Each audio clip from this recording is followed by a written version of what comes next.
Okay.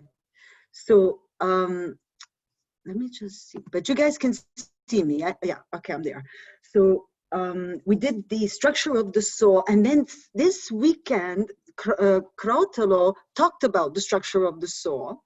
So that was really synchronic that he also did the topic. I was going to review it, but but before I do the review, I just want to ask somebody, all of you, any thoughts from what we did last week, and also from listening to Krautalo about the structure of the soul? I mean, the other topic we touched on was the history of humankind, which was, all the information. But I think the structure of the soul, the personalities, the divine spark, free will, could be interesting. Do any of you have any thoughts that you want to put? Yes, Sarah, go ahead. I have something I'd like to share. Okay. So over the course of the past 2 weeks, I decided that I was going to go within and start communicating with myself as a community. And whatever physical problems I have, I start with, so who are you? And what is it you want me to know? And this concept of the soul, that our job on earth is to integrate the entirety of our soul as a community, resonated such truth to me that I did some really powerful work on myself. And then my partner we went out camping, and he had a toothache, and he forgot to bring painkillers with him. And I was like, oh boy, what are we going to do? And I thought about all these other things. Then I was like, oh, wait, how about Reiki? Do you want me to give you Reiki? And he's like, okay. And he couldn't sleep because his tooth was hurting. And I said, well, ask it who it is. Find out its name. And he's like, he found out the personality and everything that it wanted him to know. He said he was really worried. And then we brought in, I started playing in the timelines, and I was like, so first I was honoring the personality and what they had been through, like with compassion, and then invented another timeline where I saw them actually healing that part of themselves. And so growing up and finding them as being fully formed. And then I saw the whole soul community coming in and group hugging and like meeting that person with love and compassion and integrating them in the community. And my partner fell asleep. He slept for 2 hours, and he woke up and the tooth pain was gone. Okay, Cha-Cha. A pretty good story.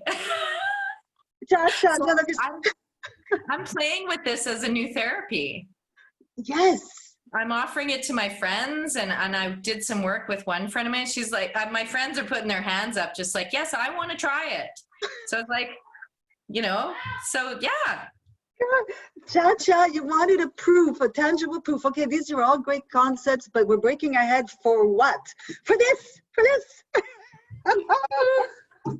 Yeah, well, it's kind of like, I've done some of this with inner child. My friend helped me do this because there's all these different aspects of yourself, but referring to the inner child part of it, right. Integrating those pieces. But yeah, it's cool. We have all these modalities because timeline therapy is one that you can go back and change it. And Sarah's done a lot of constellation work. So I was saying to her, it's kind of like constellation work as well. Yeah. On the soul. Yeah. On a soul level. Exactly.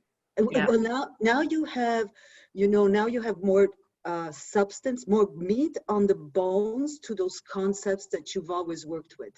But maybe now there's more of a construct around it because it makes a lot of sense.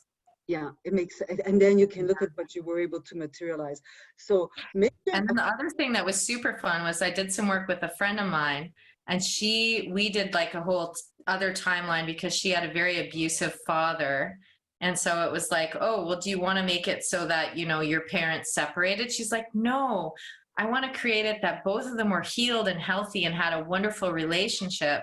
So she is creating that in another timeline. But what was really interesting was that the day before that, she had this breakthrough conversation with her sister that was super bonding. And it was just like, so we did the work together on a Saturday, but the healing with her sister happened on the Friday. So it was just like when you're working, it's not like because of the timeline, because of the healing she did on Saturday, it reached back and changed Friday. Yes. Yeah. So fun. It's like a free pass to like everything. So, Beth, you know, these two lovely people did not come to Damanhur, so they're coming at it from a totally different angle, but yet, you know, the synapses are going, and it's like, wow, you can apply it, and it gives you, you know, more information to do what the work you need to do here. So it's beautiful. Now, mission accomplished. Yes. Thank you. This is so empowering. Yeah, thank you so much. It's been very fun and creative. There's more. There's interceptions and then thoughts. There's more. We're only halfway through. Wow, that's so beautiful. Thank you, Sarah. That was really beautiful. Thank you. Yeah, nice. Anybody else? Anybody? Dunk? Now, let me ask you another question. Okay, full disclosure. I was on the phone with Krotolo on Sunday. And when he got to the part of the personalities and free will, my daughter had an emergency, so I thought it was gonna, anyways, I missed most of the call. So I missed it. And so I want to ask you guys, does somebody want to share, okay, because we talked about the personalities and you know, how does the soul start? Do you guys want me to do you want to go through the questions and answers that I sent you? Do we want to do a summary, just verbally? Give me, somebody say something, because I could blah, blah, blah, and blah, blah, blah.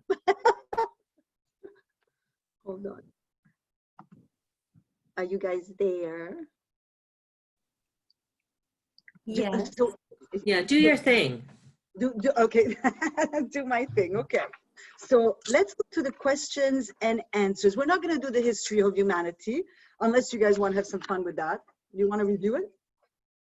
Yeah, okay, let's have some fun with that. So there's, so this is the stuff that I sent you in the email. Yeah. You all have it? Yeah? Okay, beautiful. So the first one is on the elements of ancient human history. This is just to review, right? So we have the concepts fresh in our minds. So so there's 9 pieces of information that we're going to try to fit into the different paragraphs that are there, okay? So the golden age was maybe around how many thousand years ago? The humans had full potential of their divine potential. We were a true universal empire comprising of millions of worlds, inhabiting a wide variety of forms, having human souls. We lived in a distant world. Only later did the evolved human come on Earth. There was a native species quite inferior here. So how long ago was that? 600,000 years ago. Wow. So we've been here a long time. We're prehistoric guys. Then, as we were expanding into space, we encountered a dangerous species that wanted to return to the nothingness. We didn't realize it until later, but then we had genetically engineered with it. Now it was inside us. We did what? Shared our soul. Fantastic. So just to say that when you're really evolved, you don't just shake hands, you actually share souls. So just to let you know where we're headed. Okay. This led to losses that had the following consequences. This led to 4 major battles. 4 major battles. Are you guys all with us? Yeah. Do you guys like this? Yeah. Okay.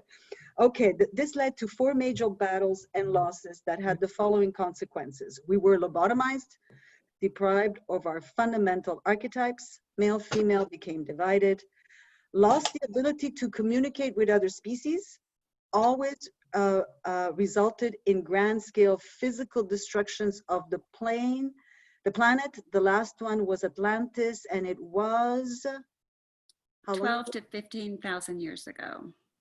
Thank you, darling. I didn't remember that one. Good. I actually did the worksheet today. It's a nice review, eh? It's nice to go through this. Exactly. Yeah, it's fun.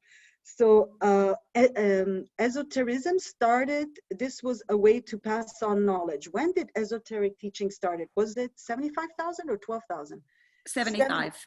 75,000 years ago. That's a long time ago, eh? Yeah. Okay, like Egypt, they say is, I guess they say 6,000, but now archaeological findings are saying 25,000 plus. This is further than this. This is further than this. Okay. Then something themselves, individuals that avoided being lobotomized and kept their consciousness intact. Star Masters. Fantastic. Is that it? Yes, that's Yes. it. Yes.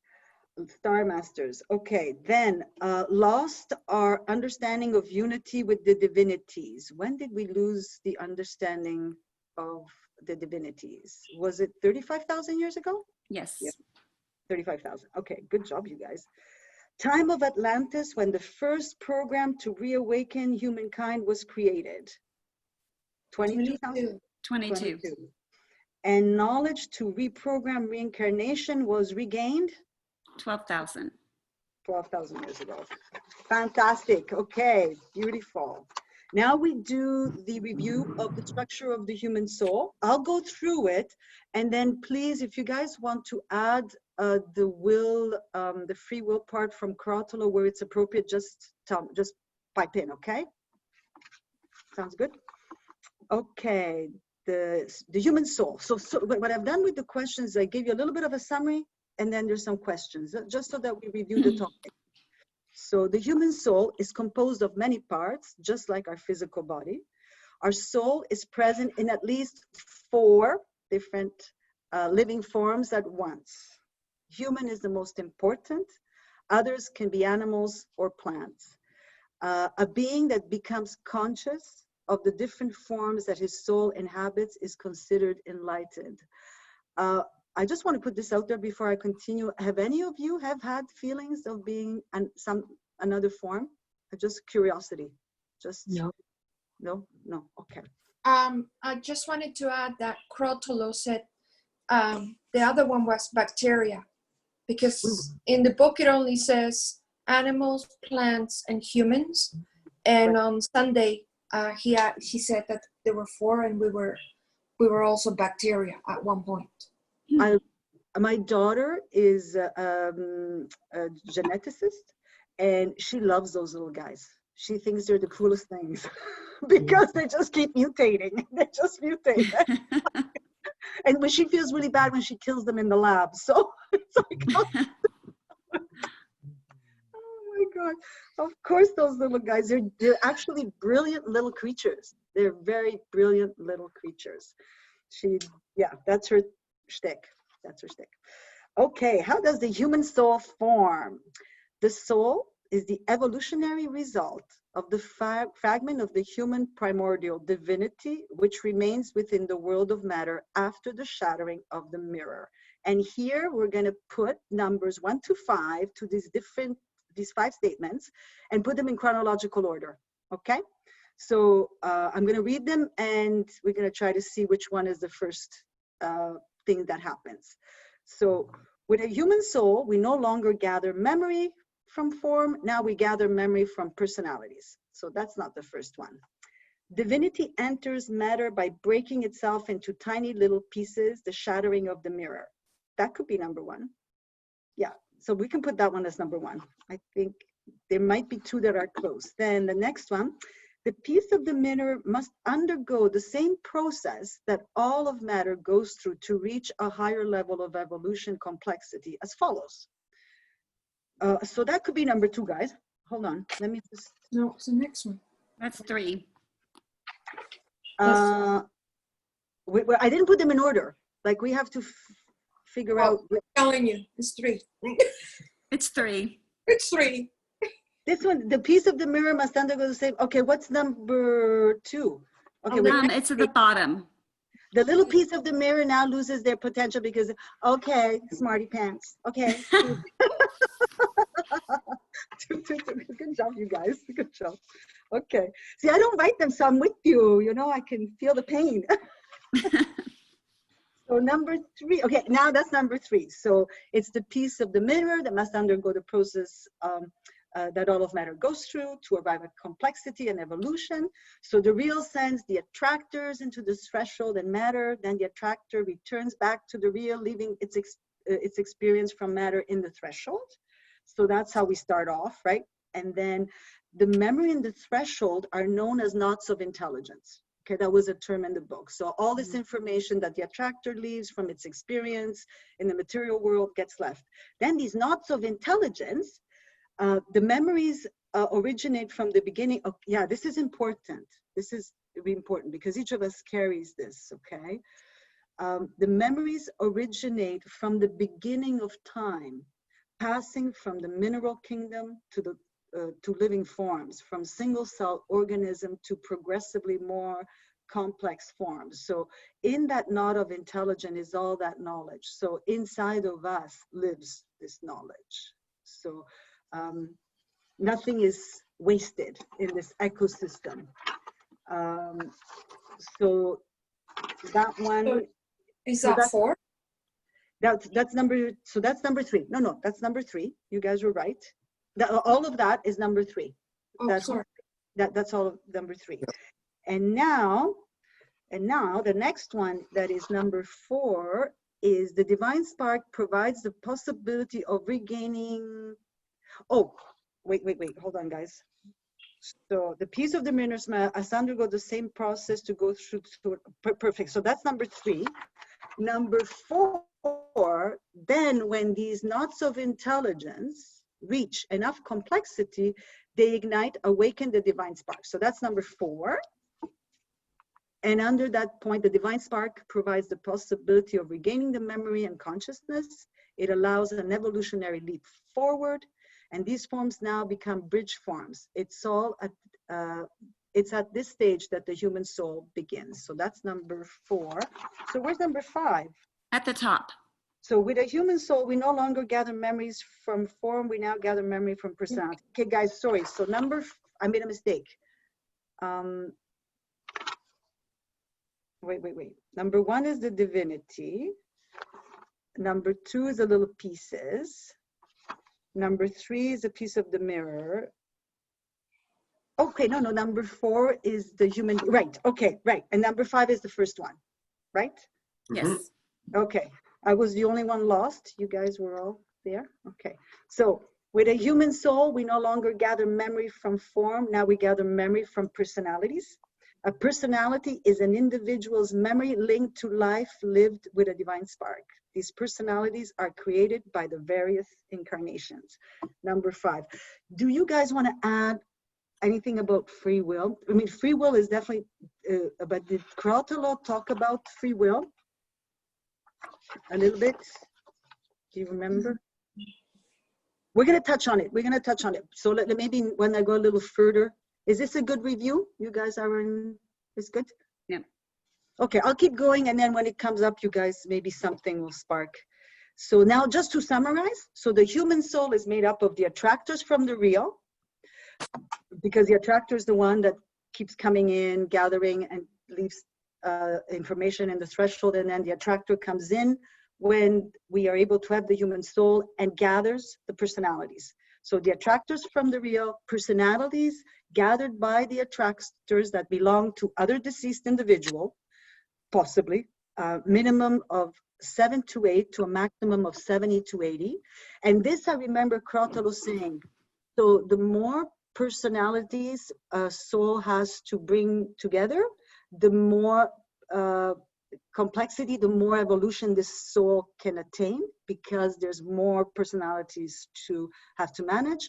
The less, there's still evolution, but there's not as much potential for this complexity or evolution. It's much greater with the more personalities. So if you really feel pulled, it's a really good thing. Different direction, it's really good. So the attractors plus the personalities enter the body 5 or 6 days before the birth. The attractors summon the personality that produce the elements essential for our soul's evolution. Okay, so that's how the soul comes to be. And according to mythological traditions, human beings were once androgynous, which meant that their male and female aspects were not separated. The separation being a limiting condition imposed on human beings as a consequence of their defeat by the enemy. So that was something. And then I just put a personal note, you know, how is this practical? If we are attached to some aspects of ourselves and we don't particularly like, you know, other aspects of ourselves, just like Sarah was saying, just be aware, like, these aspects of yourself might not even be personalities you worked with before.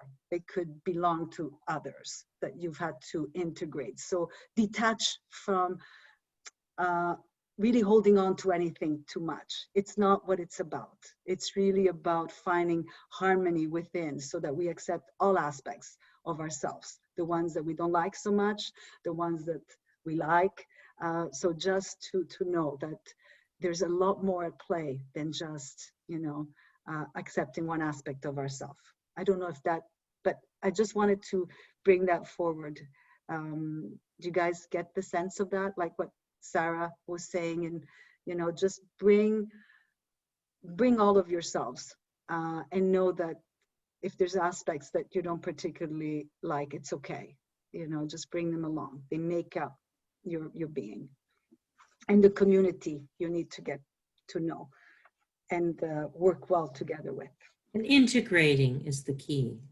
Integrating All these parts of us that are not harmonious and just letting them be there, have their place. Yes, yes. And also being at peace with the fact, like, why it might be difficult, because, hey, you know, it's a community in there. You don't have to heal all of them. Yeah. I mean, it's really good if we do, because then we can do that next step that we want to all work on. We all have multiple personality order. Yes.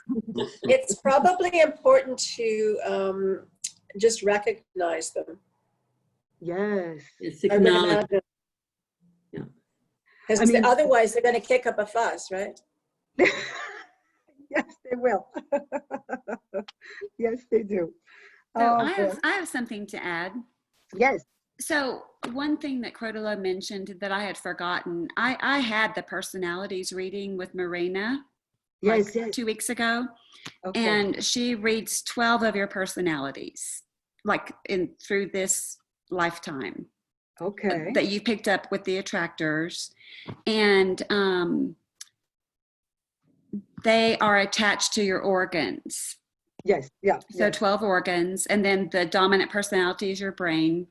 But one thing that Crotolo mentioned Sunday that I had forgotten about was that, you know, the Chinese organ clock, where every Yes. 2 hours, so your personality might be coming up then. Based on the organ that it's associated with Correct. the time. So even though, like, I'm only on my 7th personality, there's 5 more that I have to meet that I haven't met yet, but they are still showing up based on the time of day or night. And when they're in that organ, they stay in that organ. So liver personality is always the liver personalities, or they can rotate, because they rotate at taking lead, but they don't rotate their position, right? Correct. They as I understand it, they inhabit that organ. Okay. And then So the memories of that personality inhabit that organ.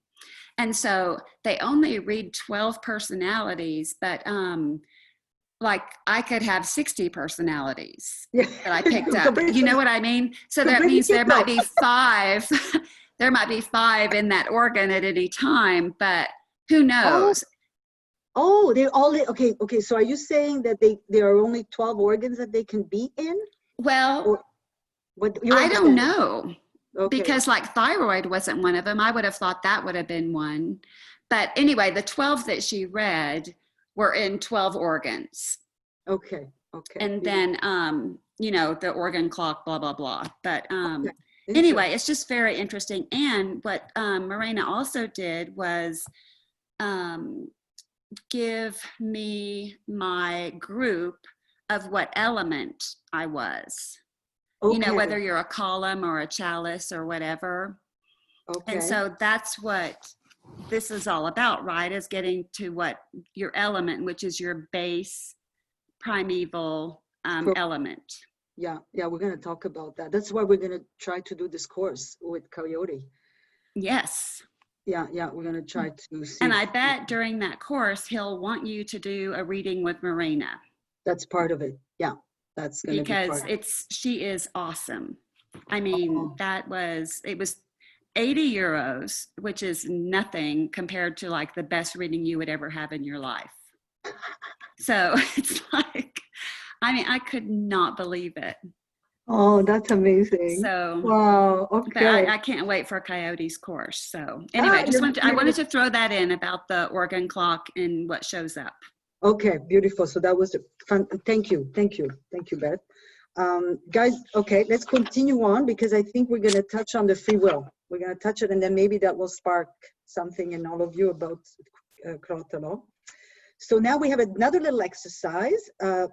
Place these words in the correct points below. So we have personality, information, enlightenment, and attractors. And I'm going to read the paragraphs, and then we're going to put the word in. So at birth, we have a team of strangers that come together. Our work is to integrate all the personalities so we can continue our soul's evolution according to its base program. Our base program remains constant in all our incarnations.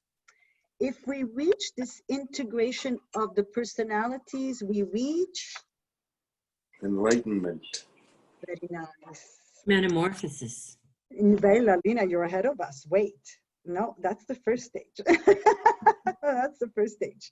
Now we may be able to integrate only some of the personalities or not at all. The ones we integrate become known as, and as they develop more in our lifetime, they start to co-pilot the other personalities. So the personalities that we have integrated, but we haven't reached enlightenment, are called personality and formation. That's a good word. We're forming. And then, Eva, are you there? Can you? Yeah, thank you. Okay. And then we can say that the evolution of an individual can be measured by the qualities of his personality's information. And the last one, choose the best mix of personality for the mission of that soul for that individual. So what chooses the best mix of personalities? The attractors. The attractors. We're going to talk about metamorphosis, Lena. We're coming to it because that's what we want. Now, important note, building the soul is a complex process. Now add free will. Free will being the power to choose the direction of one's existence. This is a strong influence that can override the conditions that exist. I know I tuned off. I had to go basically when Krootalo was talking about free will. Lena, Elizabeth, anybody, Beth, do you guys want to add something that Krootalo might have said here that could give us put more meat on the bones? We got this free will. Oh, you know what? Yes, go ahead. No, go ahead. You know what, if we get to thoughts, we're going to touch free will, and it's going to be one of those moments. It's going to be good. It's going to be good. There we go. It's one of those. It's like, okay, only these Damanurians can do this to us. Only this Falco with changing eyes. Okay. That's what happens when you're from a place where you have more than 3 dimensions, you know? You have very, very wide perception of life. Okay, now, free will is there. Summary of, just a little bit more summary. I won't question you, but just to review the topics. So how to integrate the personalities? All you need is love, love. Love is all you need. Love is all you need. Love is the only element that can bind the personalities to each other and overcome conflict. Each personality must transmit love to the other to integrate itself. So all this thing about going out to love the world, great, but first love thyself. Love can contain all our different aspects. This capacity seen in love is an element of our divine spark. We can say that an individual's capacity to love gives us some measure of his or her level of contact with their divine component. Once we integrate all our various personalities, we immediately attain great power, enlightenment. That's what we want. Consciousness expands. We can break barriers of time and see the moment when our personalities were formed, our past lives. We will have higher level of energy, all personalities pushing in the same direction. And metamorphosis is possible, Lena. A metamorphosis, that little element. Now, enlightenment, it's good work, but can be reversed. Because remember, enlightenment is contained in the personality, okay? And can be reversed. So if you, when the next time you come in, and if you put other personalities and you don't evolve in the same direction, you can lose that enlightenment. So that's not stable, the enlightenment. But if enlightenment is maintained long enough for a sufficient amount of time, this is where the magic happens. The individual can access an even higher level of soul evolution called metamorphosis, because it starts to merge with the attractor.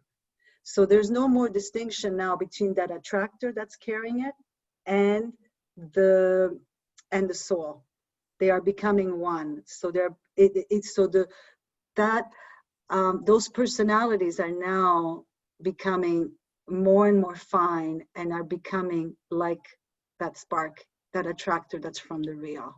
So it is a process that happens as we stay in that state of enlightenment. And metamorphosis is what happens. Now, you win all when you get to metamorphosis. It's the big prize. All the personalities merge with the attractor and they become one. The personalities reach such a high level of consciousness that it is equal to the absolute intelligence of the attractor.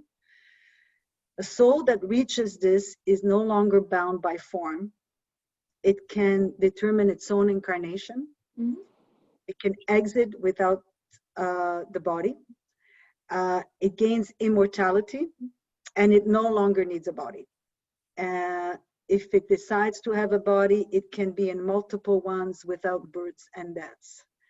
And it reaches its personal goals, completes its programs, and reawakens its inner divinity. I have a question, Beth, anybody? So I know there was a question in Krotalo's talk. So we can come in and be in multiple bodies. So are we doing the birth reincarnation, or are we just taking over a body? Anybody know? Elizabeth? In this lifetime? Okay, so if I reached metamorphosis and I'm an enlightened being, I would assume Falco had reached metamorphosis. So what I understand is that Falco now will inhabit a community. Not just you know how he inhabits people when the mediums do those paintings? Yes. So he inhabits them for that moment. But what Krotalo has said is that Falco is going to inhabit the community. And so I'm assuming it's Dom and her. Oh, that's why they have a dream team. I was with one of the girls that's part of the dream team. He left his gifts to groups of people. So there's a dream team, that the ones that record all their dreams. Yes. So as an, okay, so how is applicable to this information? So once you're an avatar, you're in Metamorphosis, you can come in. So he comes in not in the way that we think me and you come in with our consciousness. He comes in through just aspects of himself. Apparently. Yeah, I mean, know, I can't even begin to imagine how. But if we look at this, it would be, he would be able to come in multiple forms. So he has reached Metamorphosis, and that's why he's able to do this. And that's the whole reason for the Vanye, the whole, because as a group, we're supposed to reincarnate back into the Damanhur community. Right. So, lifetime after lifetime. And then he will inhabit us that way. And then because these beings that reach Metamorphosis, I mean, they're the real. The real we know cannot come here except through the attractors, but it can't participate. But once somebody has reached this Metamorphosis, it's a big ally for us, because they can come and give us these imprints of the real. Right. The experiences and the memory. Without breaking the law. Yeah. And yet we get to benefit. I like that. You guys follow me? Did you guys follow? Because by being part of the Vanye, we have consented to that. Does that make sense? Because it's our free will to come back as Damanhurians. To be part of this continuum of this community, and then he will inhabit us in that manner. Okay. As I understand it, Okay, Beth, I think we're going to try to get through the thought chapter, because it's going to tie in very nicely with this. It's going to really make a lot of sense with the Metamorphosis, because we know that the real can't affect the material world. We're left on our own devices here. But these beings that can do this and then can come back and imprint is really a gift, because they raise the consciousness, they raise the frequency just by being able to transmit. Absolutely. Okay. Can I ask a question? Yes. So when you're saying that Falco will inhabit us, is it one of his personalities that is going to inhabit us? Like you were saying, Beth, for somebody that is doing some artwork, his artistic side has inhabited whoever is there doing the painting. So in the case of the paintings, it's through medium. It's channeled. It's channeled. Okay. So it's a different thing. I'm going to share this because I traveled with Gao, the young doctor, and we were traveling together, and she said to me, and this can maybe explain this, she would get up in the morning and journal all her dreams. And one time in the middle of the night, she got up and she was frantic because she had a dream. And I said to her, "What are you doing?" She goes, "I'm part of the dream team, because when Falco passed away, all his gifts, he gave them to different groups of people. And so his gift of dreaming was left with this group. I don't know what preparation they did or what he did with them, but it's not like he is possessing them. Somehow he's transmitting this knowledge to them so that when he's not here in the material world, they can still channel that capacity to download dreams and interpret dreams." And I think that will tie in nicely with the next chapter, which is the inner senses, because one of those is dreaming. Right. Okay. So. Okay. Beautiful. Yes. So it's all going to come. Sorry, would this be like what was happening to Stenella? That Falco, that she was having these dreams that she needed to go to Damanhur, but she didn't know why, and she was resisting for so long, and then eventually she went. Is this what? Okay. Yeah, okay. That could definitely be that, and we're going to touch it the next chapter. Okay. So yes, the pieces will all go click, click, click, click, click, click. Okay, note this reawakening soul. Okay, note this reawakened soul, the one that has reached metamorphosis, helps humanity as an avatar, as the Lord of Karma, as a spiritual master, and all kinds of other ways that they don't even know yet, but it's important. So to summarize, the fundamental step in the human soul evolution is integration of the personalities, enlightenment, stabilizing the enlightenment to get to metamorphosis, and then that reawakens the divine spark, and then we're back in the real. Yeah, that's good.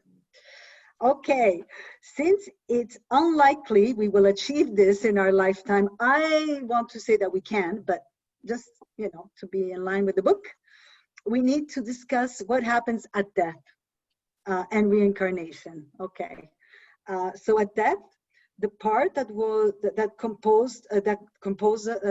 made of detaches, so the physical body stays in the material world, and the attractor that carries our personalities goes back to the real, leaving the personalities in the threshold. The personalities disperse in the threshold and wait to be called forth again. The personalities that have reached a level of evolution can remain on the attractor, get a little taste of the real, travel up to the real, and then they return to the threshold. I have a question. I don't know if Krautolo asked, but what happens to the people that have near-death experiences? Are they in the real, or are they in the threshold? Are they in the astral plane? Just a general question, guys. Anybody? Come on, Beth? I don't remember talking about it. Did he? But wouldn't you, I've had a near-death experience. I mean, I didn't meet anybody, but I know many people that I've met that had a chorus of angels. Like, okay, what is that? Is that like the threshold? We don't know. I think it's the threshold. It's the threshold. I've had a near-death experience, and I felt this amazing love and bliss. But It's gotta be the real. Come on. I don't know. I mean, okay, we're gonna ask. We're gonna ask. Yeah, okay? that's a good idea. That's a good question, because, I mean, yeah, I think that I want to know. Okay, we did it. Fantastic. Now, Hey, one more question. yes. Just a little tiny question. It's Who is never the little. programmer? Who's the programmer? Yes. Oh, the attractors, the evolved souls. So the programmers are all these higher level beings. The Lord of Karma, they're called. They're the avatars.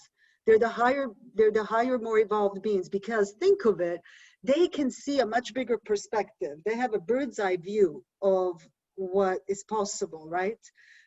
So it's the really high evolved beings that are coming in and choosing what personality. It is the Lord of Karma. If you look it up, it's in the book. It's in the book. I just didn't go into the Lord of Karma is page 114. Yeah. We could say that while the Lords of Karma, okay, to determine and direct the evolutionary program, page 114, to determine and direct this evolutionary program, some new forces come into play known as Lords of Karma. These are actually beings who have already finished their evolution cycle and are now able to take on the very important task of guiding the reincarnations of single souls, creating the right conditions for each existence and the development and unfolding of a specific program. Duncan, if you have a problem with the program, you should refer yourself to the Lord of Karma. I got his number. It's okay. Just kidding. I don't know about a direct line, but hey, when you're doing your kumbaya and Damodar nights, you can ask for you can ask for the offices. Hey, I need to talk to that dude. We gotta talk. We gotta talk. And then we get a pizza. We get a pizza, nice pizza. Yeah, From sounds good. Yeah. So I can't help you with that one. Oh, okay, Lord of Karma. Okay. There's a dude. It's called the Lord of Karma. What is a dude? This is like, it's so much fun. Come on, this is so much fun. Okay, it's inner senses, the next chapter. So what I did is I'm going to give you my Cole Notes version of the inner senses. What the inner senses are, in a nutshell, is when we got when the divine spark ignited and we woke up to our divinity. We were complex enough that the divine spark ignited, we got consciousness, we got the soul.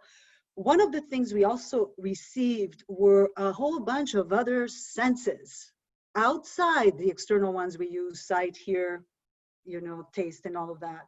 But we got senses that were to explore our internal, our inside, our divine aspects. Now, that was all great and dandy, but when they lobotomized us, they were nasty. They sort of made sure these were not so obvious to us anymore. So my understanding is that they are there, they're just underneath the surface. They don't work properly because they probably had things taken out of them, but this is what these inner senses are. And this is the chapter that explains. There's 5 that are important that we have information on. And this chapter explains these 5 senses and what they do. I'm going to give you my Cole Notes versions of them, and I'm going to read some of the stuff that's also in the book as well. And the sense of dreaming is quite elaborate, can be quite elaborate, but I'm going to simplify it. I'm going to simplify it, and then we can go as deep as we want, but I'm going to give you my Alessandra version of it so that it's, we can always go deeper, but I'm just going to, there we go. Because I try to make sense of this, you know, so it's like, okay. So I'm going to start just by reading my notes, and then, yeah, I'm going to read my notes, and then the sense of dreaming we'll do a little bit differently, but okay. So inner senses. So according to the philosophy of the Damanhur school, when mankind received the divine spark, it also received some additional potential, which can be expressed as a series of new senses that we define as the inner senses. In fact, their function is not to receive external signals as our normal senses do, defined as external, but to receive signals from within, in essence, from our divine spark. So that's just at the beginning of that chapter. So our divine potential is expressed through these senses. Unfortunately, due to the battles lost to the enemy, when we were lobotomized, we lost all but 5. So we had more than these. We lost all but 5 of these inner senses, which they talk about. I think these were the 5 we were allowed to keep. So Beth, I'm going to ask you, we had more than this then, right? That's my own, we had more. Okay. The first one, let me just go to the book just in case. Yeah, that was just the first paragraph. So I just, also on the first page, on page 125, to say we lost our awareness of them, as well as our knowledge about their function. So it's, but as this goes, we explore 5 of these senses. There's a great test for that. So just a question, was there, we have more than 5, is that correct, Beth? We have more than 5? So, yes, I mean, we would have more than 5, but we were lobotomized. So we only have 5 that we. Well, these are the ones that they have explored in Damanhur and that they can actually elaborate on at this time. Okay. But I think more will show up. As we evolve. But I also think that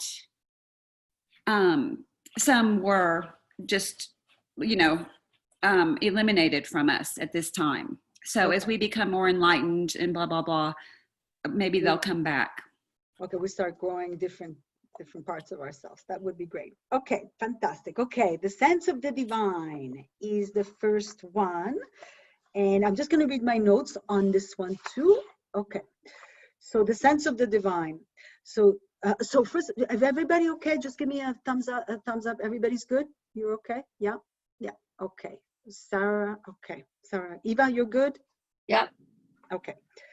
The sense of the divine. This sense is the closest to our awareness, since it was found to be the most important if we were to remember our divine origin. And this will explain some things. This sense represented our possibility of extending our consciousness beyond form and make contact with our origin, human primordial divinity. So you know that when we acquire the divine, when we awaken the divine spark, all of a sudden we search for divinity and we start creating gods. This is the sense that propelled us forward, and with that need to do that. So it all starts to make sense as to why we would search, because we realized from that moment we got this inner sense that we didn't have access to before, where we knew we were part of something bigger. So it was because of this sensitivity that we were able to reawaken with the divine spark igniting. This is why mankind throughout the ages felt the need to create divinities. Because this sense function, so that's why the search for idols and gods outside of themselves. So it's not just something that happened, there was a purpose. And because this sense function is incomplete, it has caused us to misuse and lose control of the divine forces we have created over the ages. Remember when we talked at the beginning about divinities, that they were also a technology, they were a way for men to collect and gather information and to use divine forces to help them on their evolution. Because this sense is there but not functioning properly, we misused the control over the divine forces. So that also explains why we got into some of the situations we did with with divinities. And important, the choice by mankind's representative to hold on as tightly as possible to the sense more than any of the other was determined by the fact that only a function of this kind would allow mankind to find its path again after being lobotomized. So there are, I guess, representatives out there in the star galactic universe that make these decisions, and they decided this was an important sense to maintain. And so we get an idea of what it's about. The sense of dreaming, this, and we can elaborate on this. What is the sense of dreaming? So I'm going to read just a little part of page 127, just the first paragraph, and then I'll give you a little bit of my notes and a little bit of my chart. Okay, what is the sense of dreaming? So this sense allows us to perceive reality at the threshold. We are therefore dealing with a sense that allows for the perception not of form, but of information, which is felt by the way of our emotional channels. So just hold that. So when we talk about dreams, dreams will generally manifest on different levels with correspondingly different functions. So when we talk about the sense of dreaming here, it's very different, okay? We have simple dreams where our minds recognize and elaborate the events of our day. Dreams that extend beyond our perception to other points in time. And then dreams in which we actually leave our body to travel the astral plane of reality. Great. That is one level of dream. But the dreams, this sense of dreaming that we are talking about here, this inner sense, is a rarer kind of dream that accesses the threshold, the realm where all preserved memories and information is kept until they are inserted, reincarnated into new forms. Now, when we refer to the sense of dreaming, we are referring to the rarer dream where we access the threshold. The important thing about accessing the threshold is this. In the threshold, we interact with the primeval laws, not the modified laws that are at play constructing matter, but the laws in their original state as they are in the real. So these are energies. These are big energies. So in the threshold, I'm just going to repeat that. We interact with the primeval laws in their true nature, and they generate in us a specific sensation and emotion. We discover that each law generates its own specific sensation and emotion that can be either positive or negative, depending on our interior energetic state. So do you guys understand? Okay, so in the most incredible experiences we can have here in matter is to experience the real. So why are beings that have had metamorphoses and here dealing with us so potent for us? Because they give us a taste of our origin that we can't get here. It's part of the laws. They can't come. So, you know, these beings are so powerful for us and they're so magnetic because they carry this essence. Well, in this sense of dreaming, when we are dreaming and we reach the threshold and we are in touch with the laws, we are touching another aspect of the real. So that's why this is very potent for us. The problem is that we're still in the material world. And if we, so meeting these energies can have two opposing experiences for us. They can be very positive or they can be very negative. What determines that? I want to just stop there. Are you guys following me? Just give me a thumbs up. Does this make sense? I can't see all of you. Sarah? Chacha? Yeah, okay. Lena? Okay. So what determines how we experience these laws and the threshold is how balanced we are in our energy centers. Because, and what you'll also see is a couple of things. The universe is very precise. Everything is interconnected and based on each other. Each of the laws in the threshold represent one of our chakras. So there's 8 laws. We have 7 main chakras.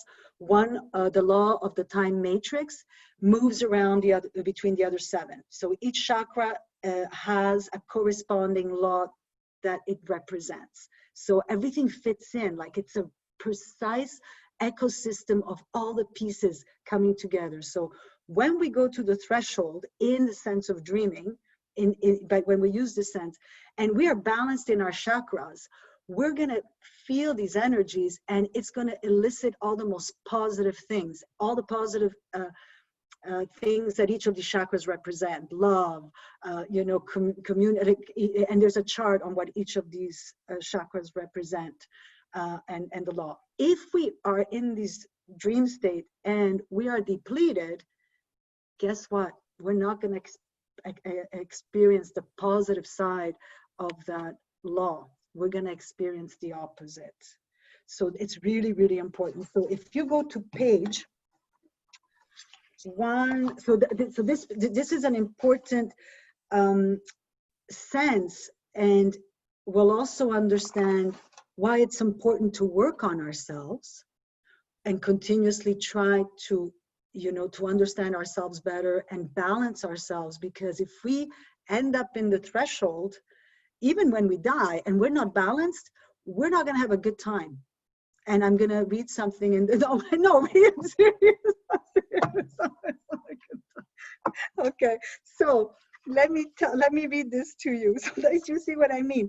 So just let me recap that. So the sense of dreaming is very potent because we get to go into the threshold and play with these laws that are in the same state as we find them in the real. So it's pretty potent. that's super if we're all balanced in our chakras. If we're not, you're going to have problems. So the law of synchronicity is manifesting through the heart chakra. It's got the frequency of the heart chakra. The soul atom is in the sexual organ.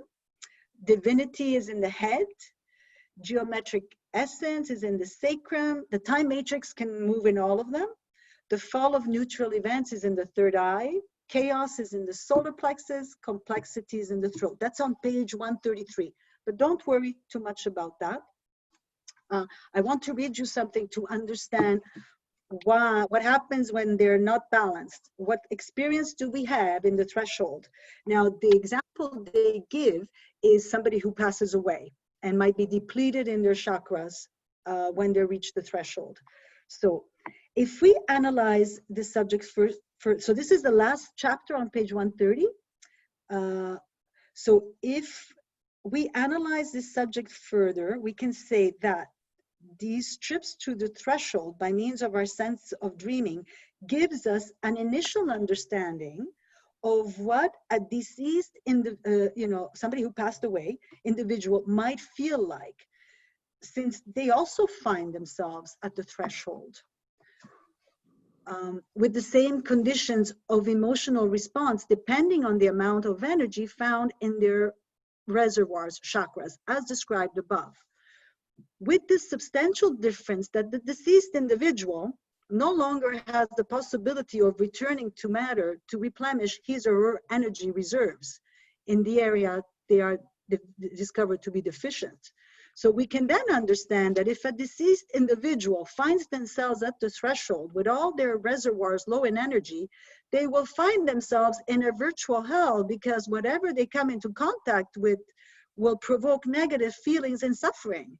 If we interpret all this from a religious angle, we can say that one must respect the quasis. These are the actions to take to avoid constant suffering after death. So maybe this idea of the priest blessing you before, trying to make you peaceful before you die, is not by nonsense. It's based that maybe this information was known. So the threshold can only reflect back our states. And so it's important throughout our lifetime to work on ourselves. And the Damanurians are very brilliant, of course, understanding this. They have for each chakra called things that they have to do, quasis, which is between a question and a quest. It's called quasis. So they have 8 quasis that they do to strengthen those 8 chakras, or those 7 chakras. And it's all on page 153. So I wanted to give you this sense of dreaming from just a little bit of a little bit of a summary. Then you can go a little bit more in depth to, self-analyze what might be going on for you. And that you will find on page 133, where they have a nice chart where you have the laws, the primeval laws, the chakra that they represent, the quesido, the action that the Damanurian take through their philosophies to help build those reservoirs, those chakra centers. So, I mean, this is there's so many other things that people can do in other traditions, but it's really important, especially when we're going to transition to balance ourselves. And now we understand why. And the sense of dreaming helps with that. So these people in Damanhur that have been gifted with this gift from Falco can also possibly have a lot of information on how best to experience the threshold and be prepared. I'm just adding my idea on that. How is that? How does that sit? Yes, Cindy, go ahead. There's that book of Falco's, Live to Die. That's really good.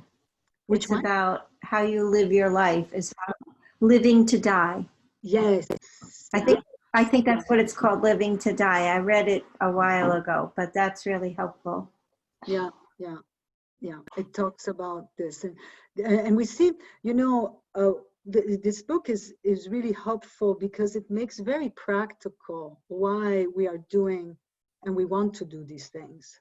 You know, I mean, the Tibetans prepare the whole life, right, for death and the transition. And now we understand why these traditions do that. They understand the value of being in these, you know, in these places cleared so that they can experience the bliss that's there. A big difference between the two experiences. So that's an important sense. Then we have, so that's the sense of dreaming. And then we have the sense of desire. Dun, dun, dun. This is where we touch our favorite topic, 163 elements.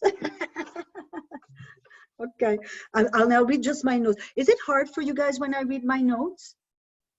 Is it no, it's okay? It's okay. Okay. The sense of desire. So that's on page 132. In this sense, the word desire does not so much represent the common desires that we might have in life, which are often induced by the environment in which we live, but rather an internal drive that takes us in certain direction, or at least it will if we are tuned to the right signal. This is about knowing how to desire something with the right attitude, which will engage the synchronicity that will draw in the desired event, giving direction to the existence of our life. Our desire in particular represents our soul's mission, or the goal our soul must reach in the world of form. Pursuit of this desire can give true completion and satisfaction. This desire is directly linked to one of the 163 alchemical elements we represent. Using this sense generates circuits inside our soul structure. These are the lines of strength that follow us through our various existence. These lines are also directly connected to the expression of our vital energy, and a very important instrument for interacting with synchronicity. They can work like magnets, pulling in wanted events and pushing away unwanted negative ones. I am sure all of you have felt this sense when you have been completely aligned with what you needed to do, and then the doors just, you know, fling right open and things just come your way. I'm sure that all of you at one point in time have had that. So that's the sense of the divine, when you know that everything you're doing is just a line, and then boom, it's like parting of the seas. So that's that sense. And then there's the sense of memory. And this one is a little simpler, but always profound. So memory here refers to our becoming aware of our past lives and viewing them from an eyewitness perspective, with the ability to interact as we do with our normal present. This allows us to experience what we discussed in the chapter of time, referred to the eternal present. A little bit like Sarah was sharing before with her friend, and the conversation with her, changing the situation of the parents, and then a conversation with her sister. It's all happening all at the same time, where we can see that, you know, past, present, and future are all on the same plane.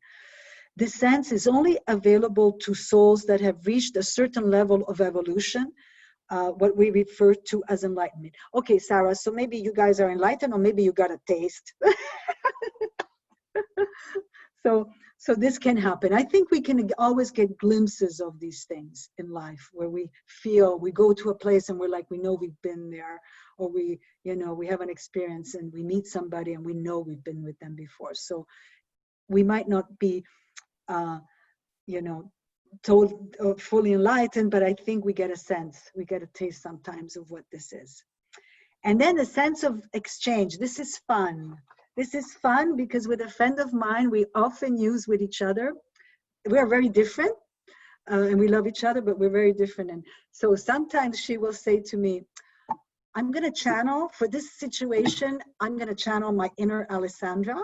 And I sometimes say, I'm going to channel my inner Heather. She went to charms school. Okay, not a lot of people go to charm school. So when I need to be really proper, I channel my inner Heather. So I go to charm school. So this sense of exchange is exactly this. So this sense makes it possible for us to have memories of experiences and events that were not lived personally by us, by taking them from other individuals. This can be useful for sharing talents, capabilities and skills, and that others may have that could be useful for us, like sewing when we don't know how to. So to do this, we use our emotions. We need a close bond to the other person, like a family member, sometimes selfic technologies to help us. And this is a way to enrich our life experiences by being able to share what others are living and are able to do. So channel your inner, you know, friends and family members. When I need, no, it's funny. Many times I've heard I've heard her say, I had to channel my inner Alessandra to deal with that. It's like, oh, I had to challenge, you know, you because I had to be so proper. So there we go. So any questions, beautiful people? How are you doing? We're almost getting at the end of the call. I thought we were going to make it to thoughts. How are you guys? Let me hear from you. Cindy, you're good? Yeah, did you enjoy it? Any thoughts? Any thoughts about these senses? What do you think? Any ideas? You're all just La Bella Lina. Was that good? Shana? Well, I'm having fun with this. Yeah. It's a very different vocabulary. Yes. You know, and that means I have to look at my way of looking at energy differently. So, you know, I'm processing it. It's all new. Like all of these senses are ones I never considered before. Yeah. Change. Now I have dreaming. I have Divine. Desire. I have exchange. And then what were the other two? So the five senses are the sense of the divine. Yeah. Okay, which is related to the fact that we searched for, you know, gods in our history. Yeah. The sense of dreaming, which is the one that's really important to help us balance the chakras. Really important. That's where we do all that work, so that when we go to the threshold, we're having a good time, not a bad time, because a good time is much better. The sense of desire. This is what aligns us to our inner purpose, our mission.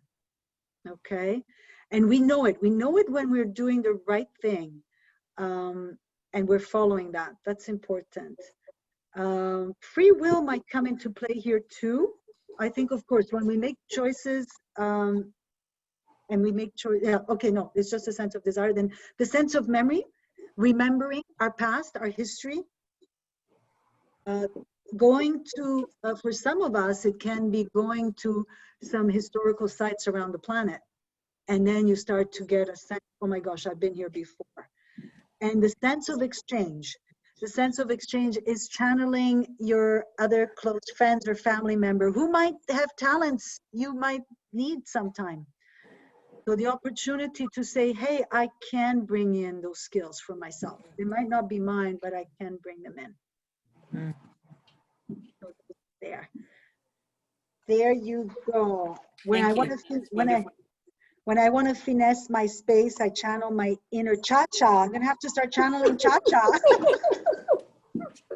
I mean, look at what's behind you. My cha-cha. I think that is good for today. I do want to give you a preview. The thought is it's another one like the soul, you know.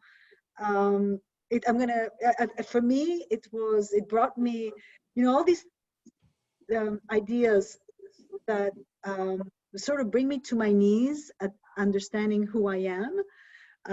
And then they rebuild me, but it was one of those because, yeah, it just changed my perception of something I I never considered, and I was a given, and then all of a sudden it's not what I thought it was, and pardon the pun.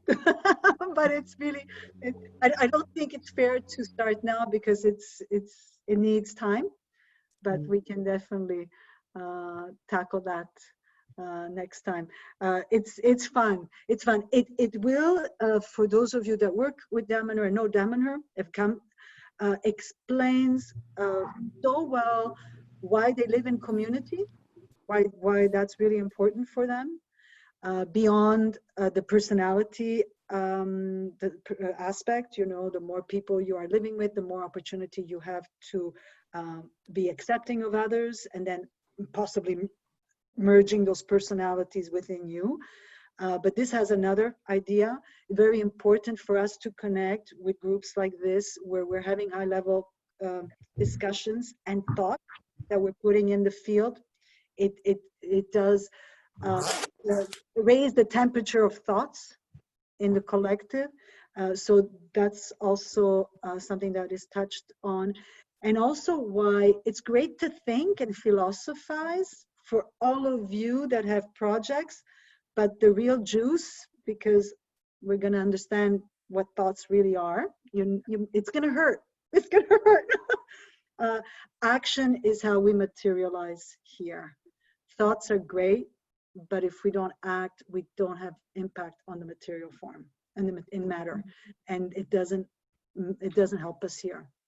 So that's why Damanhur is so action oriented. Thinking about a concept, thinking about a project you need to act. Even if it's small, you gotta put pen to paper. I guess that's why the temple was built by hand. You know, they needed to do the temple, you know, brick by brick, shovel by shovel. So it's part of the laws of how this ecosystem works. So what's beautiful, the more we get into this book, you realize, even though from the outside, the way that they live in Damanhur seems very simple, but they are practicing all of these principles that have a profound impact on the material world, on raising consciousness, on building us towards evolution. Not that we have to become Damanhurians, no, but to learn as much as we can, like you did, Sarah, you know, with these ideas, you know, there's personality in that tooth, you know, like make it your own. These are concepts that you can make your own. So that was fascinating. So I'm going to just tease the chapter of thought because it was fun. It was fun. And it did sting a little bit because it's always painful when, you know, like the soul personalities, we think, oh, that's such a nice aspect of myself, and maybe it wasn't even one of my previous personalities. It's somebody else in the threshold that, you know, I got to experience. So anyway, it's one of those moments where you sort of are broken down to your, okay, let go of more of that part of you. Beautiful ones, that's my song and dance. That's it. Have you got? What would you like to say? Anybody, last words? I have a comment and a question. Yes. On the sense of dreaming, I talked to a First Nations woman once told me that we're supposed to die healthy because when we die, there's a party waiting for us on the other side. And if we're sick, we need to take time and get better before we get to go to the party. They know this is known in traditions. Yeah. So guys, we're going to prepare for the party and we're going to make it fun. You're all invited. I don't plan to go for another 100 years because by then, my God, enlightenment at least, please. And I just have a quick question. On the chart about all the chakras, they assign numbers to them that are a little unfamiliar to me because, you know, they assign the number 1 to the solar plexus and 2 to the heart. So I'm just curious. Yeah, they're different. Beth, where are you? Where's our expert Damanhurian? Beth, can we all give Beth an applause? Beth, thank you for joining us. Thank you. Thank you. Do you know the chakras? Are they different in the, no? So I do have a picture of the Adonai Ba, which I can scrounge up and I'll bring for next week. 2 weeks from now. We meet every Yeah. Oh, 2 weeks. Okay. Then, they're a little bit different, but not, heart is not too. Yeah, Sarah, I wouldn't worry about it. I think it's just another system. It but might be, no, it's, I'm going to look into this because I'm just looking at this again after so many years. So I'll look into it and see what I can see. I think the important thing is forget the number. My understanding, when I read this, what I understood is that those chakras have a frequency, and the laws have a frequency. So the law and the chakra match in frequency. So forget the number that they might be on and off. That's not relevant. What's relevant in the book is that a particular law has the same frequency as that chakra. I just, you know what, I'm just gonna just pause a moment, you know, and just think of the ingenious creation that we are a part of. It's so precise. It's nothing by chance. It is so divinely orchestrated that everything is just, and we cannot see it, but, and I keep thinking of Alex Gray's paintings, you know, like when he does these beautiful things, but like it's the geometry, it's all perfect, you know, like, so when you see this, it's just like, nothing is by chance. It's not like it's all precise, and it's just a symphony. I know, I'm like, wow, like, yeah. So I just want to make a comment because I always like to see the practicality, and I'm always thinking about, not always thinking about death, but I think it's important to prepare, like the book of Living to Die, or whatever Cindy called it. I can't remember. And you know, I'm sure we all experience this. You know, if we ever want to have beautiful dreams, you get in a really nice, total fresh bed. I mean, even mattress cover, I wash it, total shower, and you know you're going to have a good dream, right? Because you're so clean. What you know they mention, and it's not. But I had this thought that I just want to share with you that. Hopefully we're not sick when we die, but sick people are generally like not very clean when they die. They're sweaty, they can't be mobilized too much to bathe, but ideally we need to be really clean. I'm going to make sure that like I'm really clean when I die. Okay, I want to be showered every day, and I want hotel sheets cleaned every day. Like I just want that because we love it. That's why we like going to hotels, right?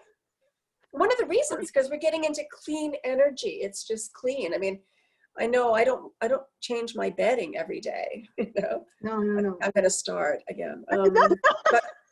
But you know what I mean. But I think that this is interesting, so that when we pass over and we go, not just in the dream state, but when we actually transition, then we have we better have maybe a better chance on the other side of picking the right doorway through. Well, hold on. You bring up, okay. So the Egyptians did oil anointments. Mm-hmm. And then they took out these organs. What are the 4 organs that they took out? Maybe those were the not so happy personalities that they got rid of. I don't know. No, yeah, but they do that after they die, right? Okay, so they embalm the body. And they take out the organ. No, but it's oils. It's to this tradition of the cleansing that you were talking about. Like the oils are to anoint the. I think the oils were to preserve. The oils are to preserve, but they're actually and the Hindu Muslims and whatnot. They wash the body after they die, right? Mm-hmm. But really, we need to do it before you die. You need to do it before you transition. Okay. That's what I'm saying. I don't know. Okay. I hope you guys It's okay. I Okay, hope Chacha you is take something away from that. a designer. She loves everything beautiful. Let's put it The in band's gonna context. look amazing. I'm all the chocolate. It's okay. You gotta look beautiful. You're gonna do death in the same way you do life. You always look fabulous. Chacha, you better put it on your will. Ah, Yeah, right. but I'm gonna Yeah. no, Chacha, I'm gonna take it a little bit, further because I haven't had the experience of being in, seeing a loved one go through that, but I have had pets, and there is something that happens as the body starts to decompose. There is a putrid smell around people that are dying. You can smell it Yes, when you come in. sure. It is part of the decay that's happening in the body. And I did see, okay, the little rats that I had, kids have pets and I take care of pets. So I saw these, and the son was continuously licking the father. And I remember when the father died, I said to the little one, I said, I'm going to take care of you when you're going to be passing. The care and love you showed, to your dad, I'm going to take care of you. So I'm also going to offer, not everybody has this capacity. But what's really important is maybe take that metaphor also inside. Do your inner work inside. It's so important. I know for you, aesthetics and finessing is important because then it makes you enter a state and you feel good just because your space is beautiful. But for those that's not possible, it's really important that you are at peace when you're transitioning or you get the support you need. Any work, there's a lot of people that do doula for death doulas, and things like that. Now the importance of that is even more evident. There is this because if you want to be beside this beautiful energy and you're not balanced inside, you're not going to have a good time. And we want to have a good time. So wash, be washed. Yeah. Clean bed, clean sheets. Clean bed, clean sheet, nice casket. That's why you're supposed to have clean underwear every day, just in case.